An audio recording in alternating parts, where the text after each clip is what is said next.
Let me start the video off by saying that I'm currently working on the exact mic levels I need to be getting. So if some of you are having issues hearing or the sounds like it's coming out for one speaker and not both, definitely let me know. I'm currently fixing that. I'm working on that. Got to get all the adjustments coming back. Haven't made videos in years, so I need to get back in the swing of things. But definitely let me know what I can improve or what you guys want to see or exactly whatever, so I can improve the video quality so you guys can actually get the information and it not sound like it's either blowing your ears out or too low or coming from one side. In this video, I'm going to be showing you my exact setup, or at least the easy setup that you can do yourself, no matter how many monitors you are going to be using, to maximize your chances of getting your PS5. And this is going to be a more detailed version. I kind of gave you a quick overview in the first video I uploaded yesterday. And a lot of people had questions on exactly how I can have different locations or 4 different locations, or what happens if it says buy now and it refreshes. I'm going to show you exactly what you can do to make sure you're maximizing your chances of getting it, less work on you, and to overall just have a smooth launch night experience. So let's begin. Zombie apocalypse.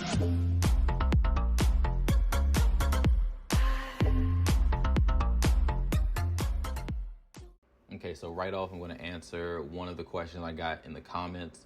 So you can have 4 separate locations if you, for one, I'm using 2 different browsers right now. So however many tabs you want to have open, you're going to possibly need multiple browsers, because the easiest way it is for me anyway, there might be another way, but this is the easiest way for me.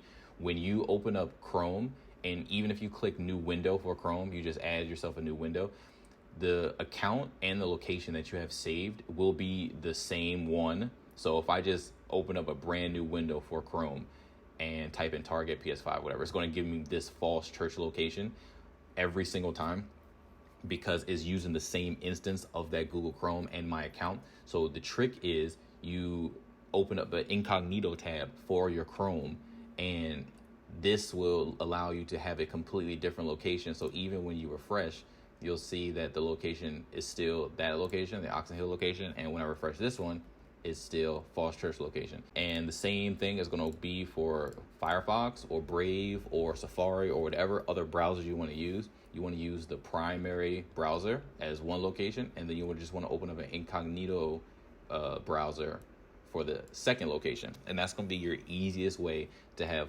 multiple locations, even when you're using the same browser. So once again, just open up Google Chrome, type in your one location you want to choose, whatever location, like I said, that has the most inventory in your area. Then you want to open up a incognito window, second location that has the most in your area.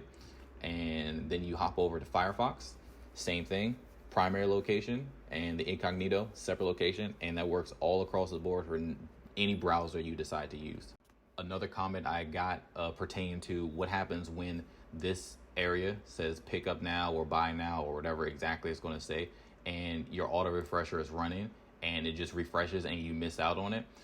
So what you want to do, as like I said, you don't want to just let this start running and then walk away from your computer. That's not going to do it for you. You need to be letting this run and actually watching each tab. So you don't want to overwhelm yourself. You want to have as many tabs as you think you can actually watch. You don't want to have 20 tabs open and you know for a fact you can't accurately eye each 20 tab, because having 20 tabs doesn't matter if you miss out on one because you aren't focusing on all of them. So just have as many as you think you can focus on the best, and this will maximize your potential for getting it. And also you want to make sure this interval is where you think makes sense. For example, if you are manually just constantly refreshing all of these around, just waiting, just doing it manually, it could be the same thing as if you're setting this to 3, hitting start, and just letting it automatically refresh. It's essentially the same thing, just less work for you, and you can actually just kind of sit back and watch each tab as it refreshes.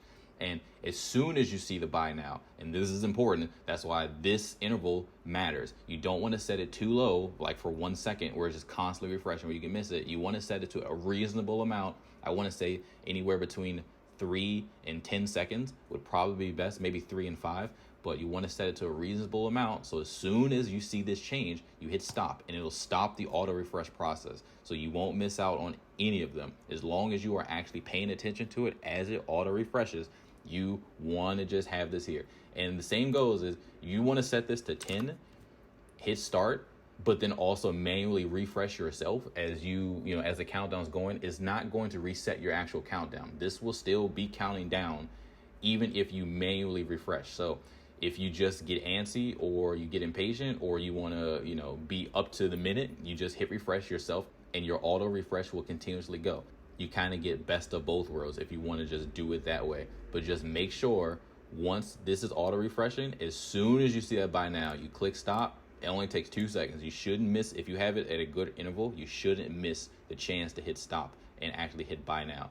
It will take that 1 extra second to click up here, hit stop, and then click buy now. But if you already have your payment method saved and you have your account logged in and everything, you should be fine.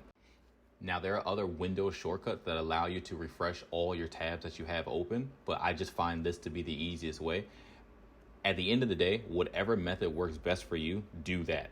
As long as you get your PS5, I don't care what you got to do. I don't care what method you use or what have you, what program you use. As long as everyone can get their PS5, I'm all good. Just this works best for me, and this is more hands-free, hands-off, and I can just kind of sit back, relax while things refresh, and I can get prepared to make sure I'm like clicking what I need to click. But do whatever you got to do your best way. I'm just showing you what works for me. If it works for you or if this is helpful, definitely let me know in the comments below. And if there's any other questions you guys have, I'm in the comments trying to answer as many as I can. I'm getting a lot more comments than I thought I was going to get on a lot of these videos. So if I don't get to your comment, just wait a little bit, but I'm definitely in there replying, liking, interacting with you guys. So any feedback you want to give is great. Any questions you have, I will try to answer to the best of my ability, and I will be continuously releasing videos throughout this day with new stuff before it gets to the launch tonight, where I will be live streaming, and I will try to have up all of my different tabs and browsers. If you are able to get to the beginning of the stream, or at least near the beginning, you can see and watch as I manually open up all the windows and get everything going, so you can follow along. And even if you join in a little bit late, just ask how I did it. I'll kind of go step by step how exactly I got my different windows like this, and we can kind of like follow along together as the countdown begins. So with that said, if you guys like the video, definitely give it a thumbs up. If you disliked it, give it a thumbs down. Let me know what could be changed. Let me know what could be different. If I didn't explain something well enough, let me know. And in further videos today, I will be reiterating or explaining something a little better or going into a little more details if you guys need that. So definitely let me know. I appreciate your feedback.